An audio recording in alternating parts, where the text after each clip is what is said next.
आती है, कई तरह के सवाल उठती हैं।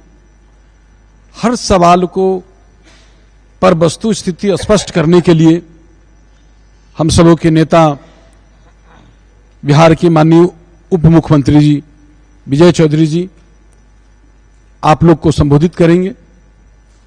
अब हम चाहेंगे माननीय उप मुख्यमंत्री जी आप सबों को संबोधित करें।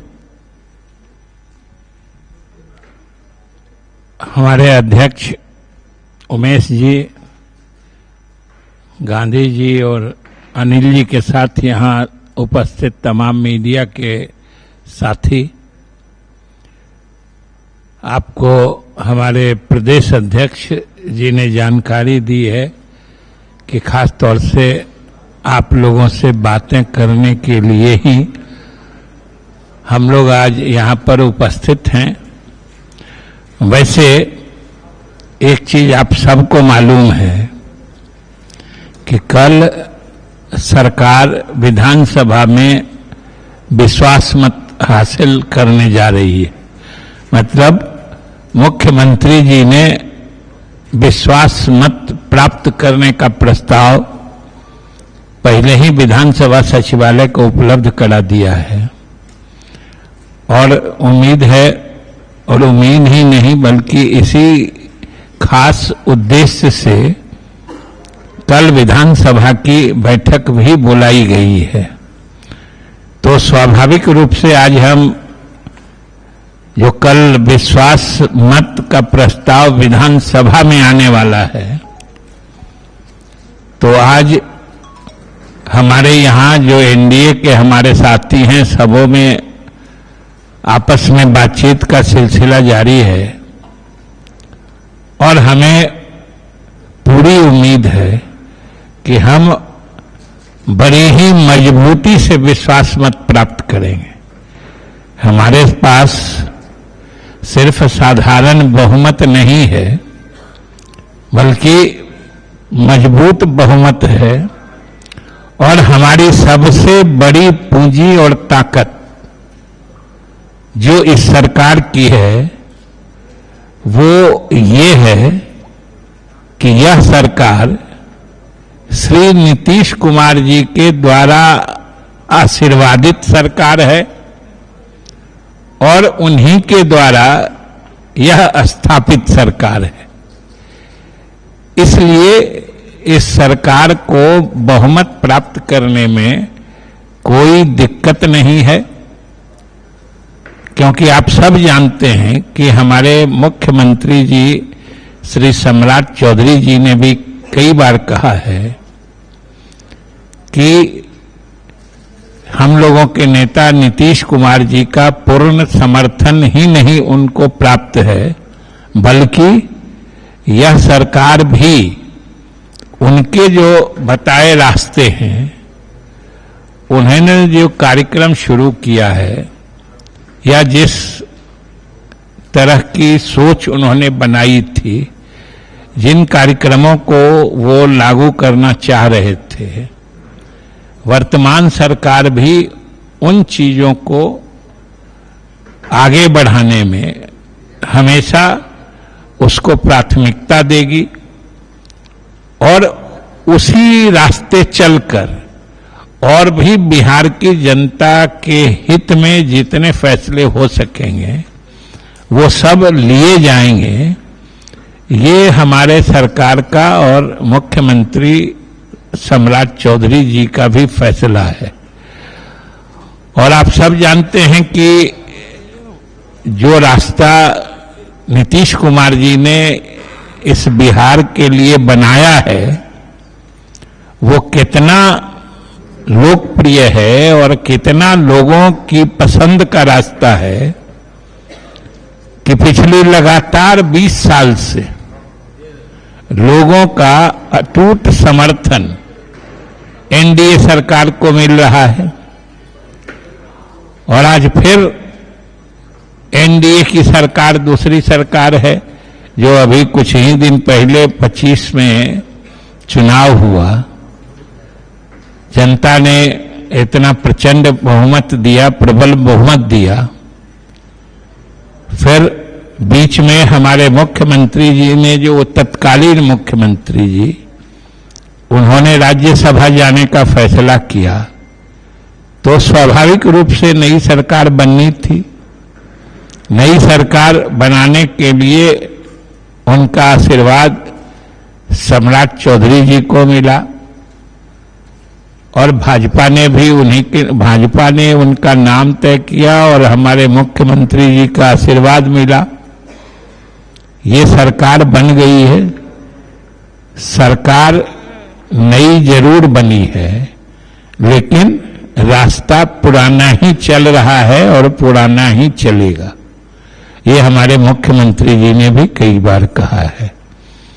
इसलिए कल जब हम विश्वास मत हासिल करने वाले हैं, एक तरह से कहिए सरकार की स्थापना का एक तरह से ऑथेंटिकेशन जो कहते हैं वो होने वाला है, सदन के सत्यापित करने वाली है।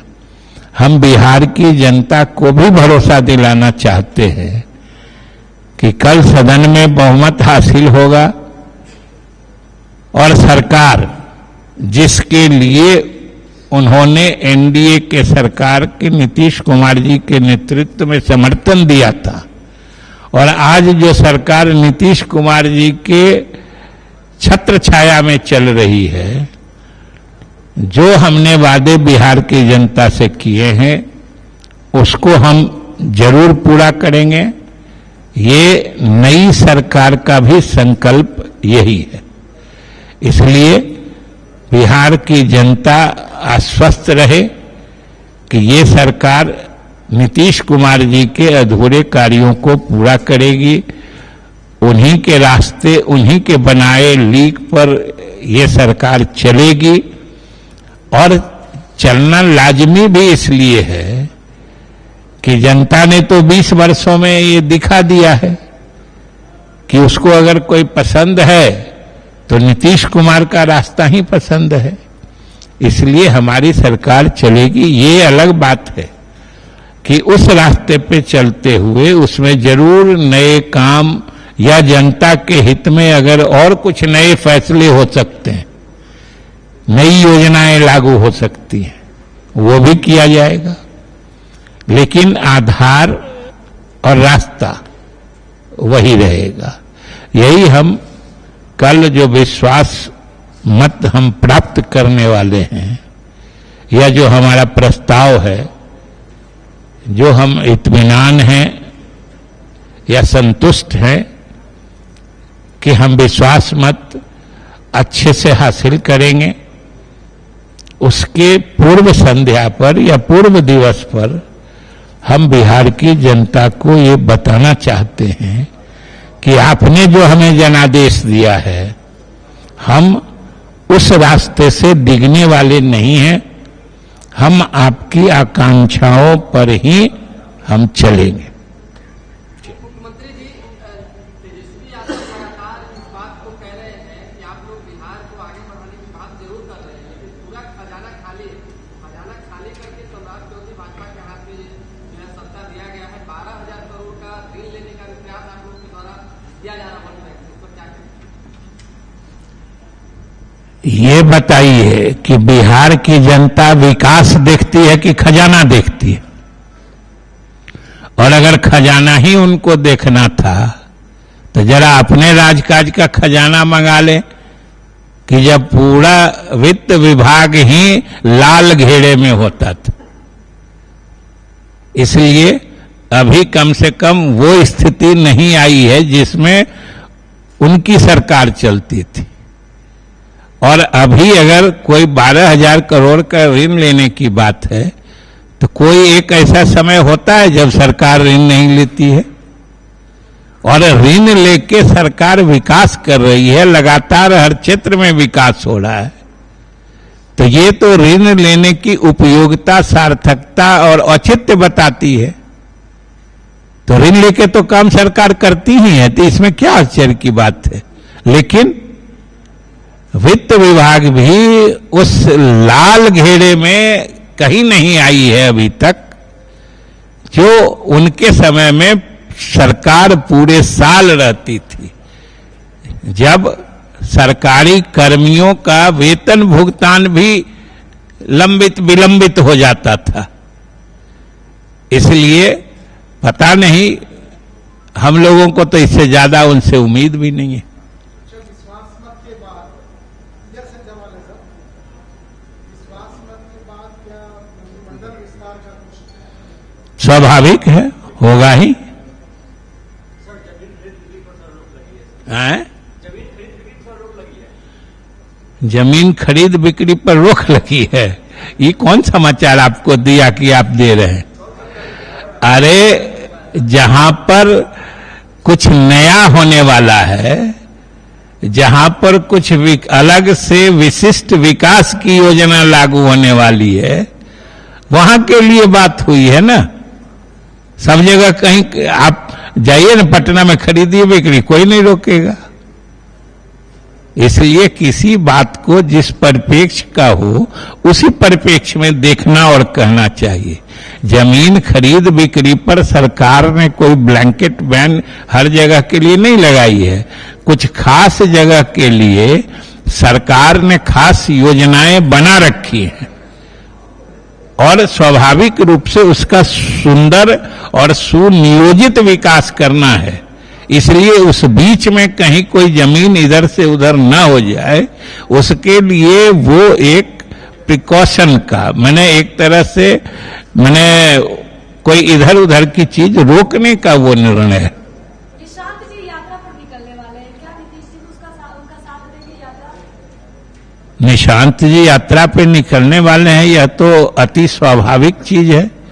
निशांत जी जनता दल यू के एक सक्रिय नेता हैं और वो यात्रा पे निकल रहे हैं। ये पार्टी के सभी कार्यकर्ता और अधिकारियों के लिए, या चाहे जो भी मंत्री या सरकार में हो या संगठन में हो, सबके लिए स्वागत योग्य बात है कि वो यात्रा पे निकल रहे हैं।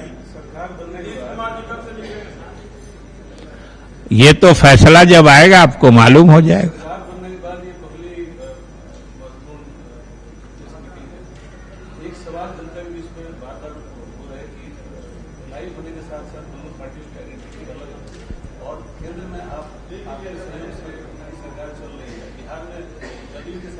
आवाज ठीक से नहीं सुनाई दे रहा, माइक दे दीजिए ना, ये माइक है ना, ठीक।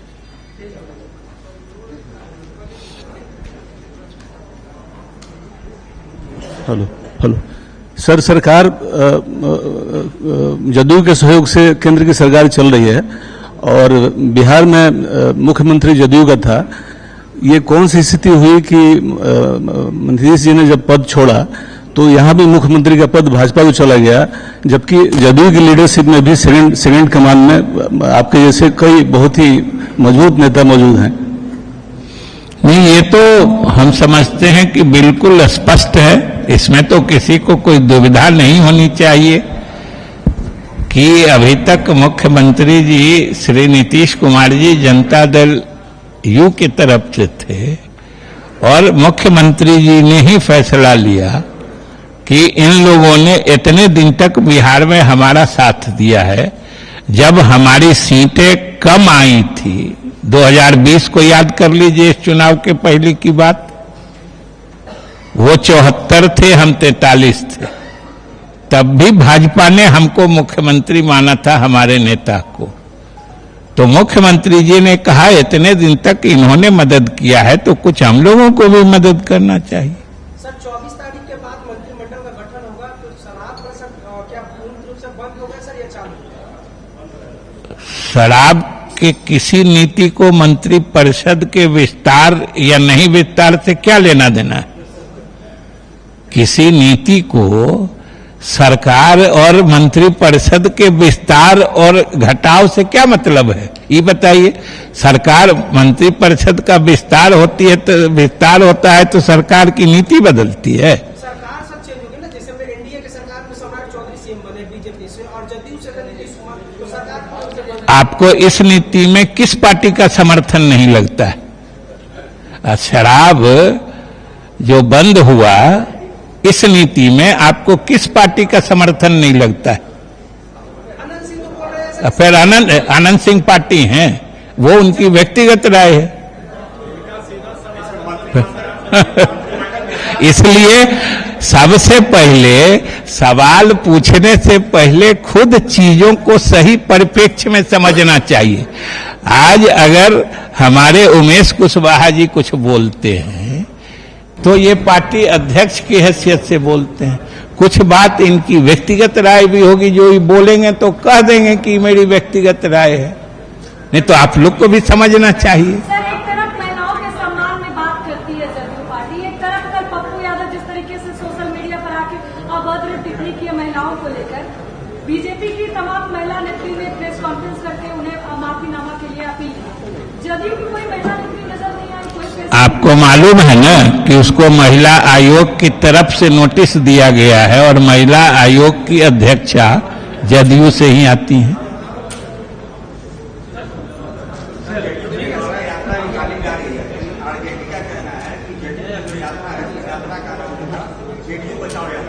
क्या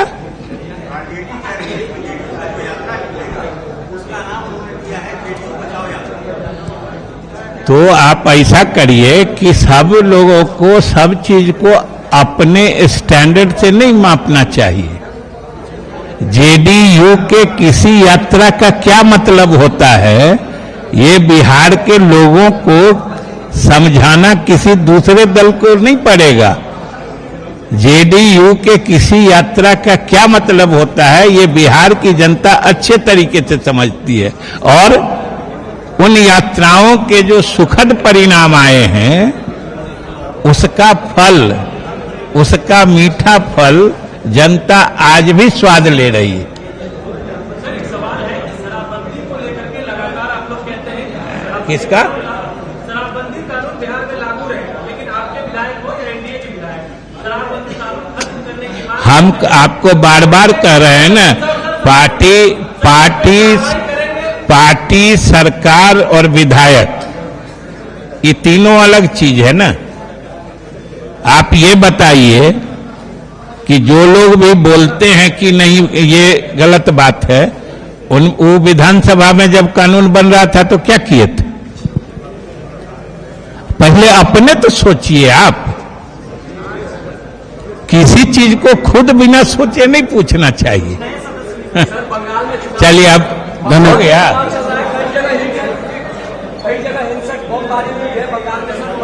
देखिए, बंगाल और तमिलनाडु, ये दोनों जगह जो चुनाव हो रहे हैं, ये स्पष्ट है आप ही लोगों के माध्यम से, यानी मीडिया के माध्यम से ही हमें जानकारी मिलते रही है कि वहां की जनता, इन दोनों प्रदेशों की जनता जो वर्तमान सरकार है उसके पक्ष में नहीं है।